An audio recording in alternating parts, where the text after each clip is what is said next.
Cantonment MLA Ganesh రాష్ట్ర ప్రభుత్వ నిధులతో బోయినపల్లిలోని సౌజన్య కాలనీ పార్కులో ఏర్పాటు చేసిన ఓపెన్ జిమ్ ను ఆదివారం స్థానిక కాలనీవాసులు కాంగ్రెస్ పార్టీ నాయకులతో కలిసి రోజు ప్రారంభించారు.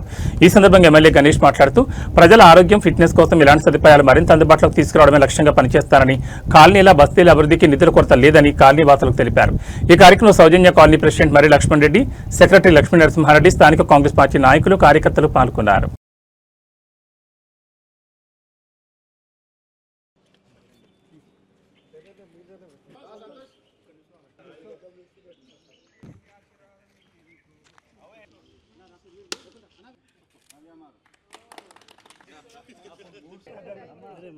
రాష్ట్రపతి అవార్డు ఎప్పుడు వచ్చిందో చెప్పు సార్కు. 2009లో వచ్చింది సార్. రాష్ట్రపతి award 2009లో.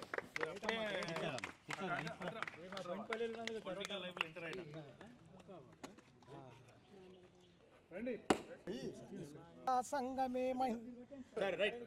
Happy mother's day. Thank you.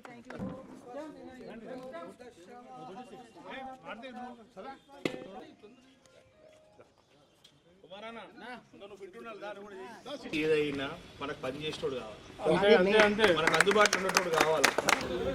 అందరికి మేలైతుంది.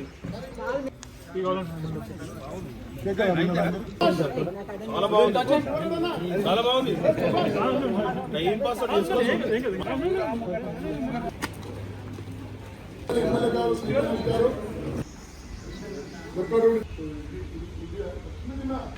దాని బ్యూటిఫికేషన్ చేస్తే కూడా చాలా బాగుంటుంది సార్. గ్రీనరీ పెట్టి ఆ బండ్ కొంచెం డెవలప్ చేసి లైట్లు పెట్టి ఇప్పుడు మధ్యాహ్నం గుండు ఉంది కదా, అక్కడ వరకు స్విమ్మింగ్ చేసి వస్తుంటాం. అప్పుడు అట్లా హుస్సేన్ సార్ కూడా బాగుంది. ఈరోజు చాలా సంతోషంగా ఉంది. ఈ కాలనీకు నేను కూడా ఏదో చేయగలుగుతున్నా. నేను ఈరోజు ఓపెన్ జిమ్ ఏర్పాటు చేయగలిగినాం. ఓపెన్ జిమ్ని ఈరోజు మనం ప్రారంభించుకుంటామంటే అదంతా కంటోన్మెంట్ ప్రజలు, సౌజన్య కాలనీ ప్రజల ఒక ఆశీర్వాదంతో, కుటుంబ సభ్యులతో సాధ్యమైంది. ఎందుకంటే మీరందరూ ఓటేసి నన్ను నమ్మినందుకే ఒక చిన్న కార్యక్రమాలు నా వంతు చేసుకుంటూ వస్తున్నాను. ఈరోజు జిమ్ ఓపెనింగ్ కావచ్చు, భవిష్యత్తులో మీరు అన్నట్టు ఎక్కడైతే మనం నించున్నాం అక్కడ కూడా స్పోర్ట్స్ యాక్టివిటీ గురించి కావచ్చు, మన కాలనీ 300 గజాలు ఏదైతే ఉందో, 3000 గజాలు ఏదైతే ఉందో దాంట్లో కూడా మీరు ఏదైతే కమ్యూనిటీ వాళ్ళు అన్నారో దాన్ని కూడా నేను దృష్టిలో ఉంచుకున్నాను.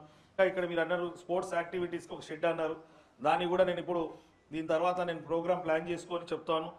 నేను ఎమ్మెల్యే అయిన తర్వాత రామన్నకుంట చెరువు ఒకటి, తిరుమలగిరి చెరువు ఒకటి 2 సుందరీకరణ చేయాలి, ఓపెన్ జిమ్లు పెట్టాలి, వాకింగ్ పాత్లు ఏర్పాటు చేయాలనే ఆలోచనతో దానికి ముందుకెళ్తే తిరుమలగిరికి 10 కోట్ల రూపాయలు శాంక్షన్ చేసుకున్నాం. మీరు మొన్న పేపర్ టీవీలలో కూడా చూసిండొచ్చు. రామన్నకుంట చెరువుది కూడా టెండర్ కూడా కంప్లీట్ అయిపోయింది.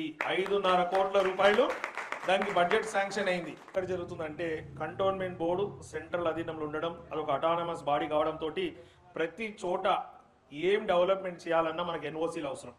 ప్రతిదీ మీరు ఏం చెప్పినా ఖచ్చితంగా దానికి డబ్బులు కేటాయిస్తా, అవసరమైతే ముఖ్యమంత్రి గారితో మాట్లాడి తీసుకొచ్చి డెవలప్మెంట్ చేసేది నా బాధ్యతగా భావించి మీ అవసరాలని తీస్తా అని సభాముఖంగా తెలుపుతూ సదా మీ అందరి ఆశీర్వాదం ఉండాలి.